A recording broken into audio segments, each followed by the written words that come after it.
मोदी साहब ने वहाँ डीएमके को परेशानी में डाल दिया था। सुदर्शन रेड्डी को खड़ा करके कांग्रेस पार्टी या इंडिया अलायंस ने आंध्र प्रदेश के चीफ मिनिस्टर और तेलंगाना के चीफ मिनिस्टर दोनों को ही एक दुविधा में डाल दिया है।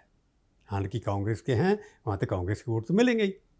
उसके सुदर्शन रेड्डी को कांग्रेस सरकार के जितने भी वहाँ पर कांग्रेस सरकार है तेलंगाना में, उनके वोट तो मिलेंगे ही। परंतु सवाल ये है कि इन दोनों स्टेट्स के अंदर 60 लोकसभा और राज्यसभा के सदस्य हैं और 787 लोकसभा और राज्यसभा के सदस्य हैं। अब अगर देखा जाए गणित जो आजकल का है, उस हिसाब से अगर हम देखा जाए कि कैसे पार्टियां बढ़ती हैं, एनडीए के पास लगभग 293 लोकसभा में है और राज्यसभा के अंदर उनके पास 128 हैं। इस तरह उनकी गिनती 421 सदस्यों की बनती है। आपको याद करा दूं कि वाइस प्रेसिडेंट के इलेक्शन के अंदर केवल लोकसभा और राज्यसभा के सदस्य ही वोट कर सकते हैं। तो ये 421 उनके पास है 87 में से 87 में से, तो ऊपर से दिखाई तो ये देता है कि मेजोरिटी उनके पास है अगर पार्टी लाइन पर वोट किया जाए।